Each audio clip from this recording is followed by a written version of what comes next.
Hello there. My name is Alex Holt. I am an interim minister in the Unitarian Universalist Association.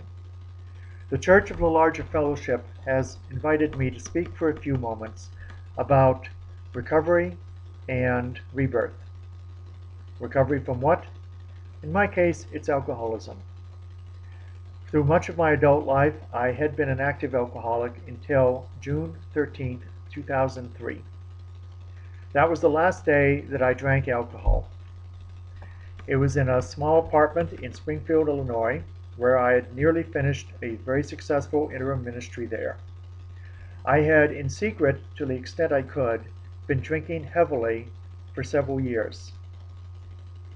I kept it secret as much as I could from my partner Deborah here in Oregon, from the church in Springfield, from the UUA, and others. I am ashamed of that. I take responsibility for it. The alcohol that had become my master had one last day to claim its mastery over me. I vomited, I blacked out, I sweated, I had tremors, all the side effects that usually come with alcoholism in its most dependency state. The day after, on June 14th, I decided when I woke up that I could not do alcoholism anymore. It was killing me. In fact, what they say in AA is that the next drink will kill you, and it will. So on that first day of sobriety, on that first day of recovery, on that day of rebirth, I had to do several things. Because first of all, rebirth is taking responsibility. It's being able to acknowledge that we are flawed in our individual ways. That in my case, I could not drink because it would kill me and it was destroying all of my relationships and all the people cared about me. What I did then was to talk to my partner Deborah here in Oregon, to people in the Buddhist community, my Buddhist teachers, and particularly people in AA.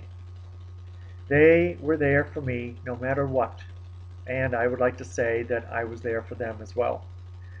But I desperately needed help, and they were there to take me to meetings, to walk me around, to get me sober for the first time.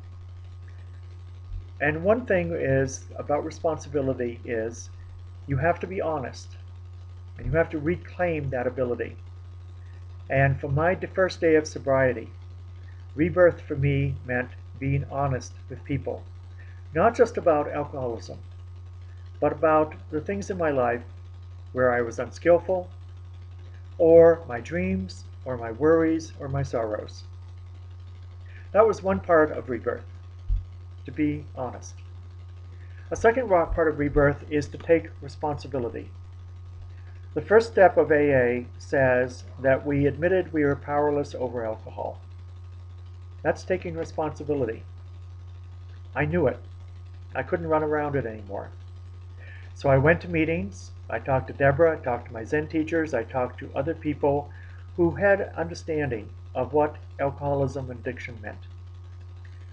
I listened to them, and I told them my flaws. I told them my gifts. We worked it out together. I kept going to meetings. I kept talking to Deborah. I kept speaking to people who cared for me a great deal and had been deeply worried about me. Now, nearly 10 years later, I have looked at that rebirth of that day when I began my recovery and looked at so much that I have done since then, not without others. Every way that I have been successful has been because of other people helping. The prime example for me is the creation of the Unitarian Universalist Addictions Ministry program. Dennis Meacham, who was probably the greatest founder of this program, who got it started, and I and other people met in Chicago, and we started to talk about what could a program of recovery and education and resources mean for Unitarian Universalists, because we, after all, are tempted by addictions of substance or behaviors like everyone else is. So since that day, and since I had started that ministry with so many others, I have seen every day as a day free of addiction, a day as a reminder that I am still alive and in good health, a day of rebirth that says you have more work to do, you have more people to help, and most importantly, you have people to love. So, rebirth and recovery for me has meant, as a friend and Buddhist teacher Kevin Griffin has said, living life one breath at a time. Because with each breath comes rebirth. With every rebirth comes the possibility of making the world a better place. And for me, it began with acknowledging my addiction and my craving, but also realizing how many other people it affects in this world. I am proud to have a small part of it, thanks to the Unitarian Universalist Association, to many people who loved me probably more than I deserved, and now the gift that I can give, that keeps on giving, of holding my hands out and giving what I can to others in compassion, love, and perhaps even a bit of wisdom. One day at a time, one breath at a time, and always with the gift of rebirth. Thank you so much.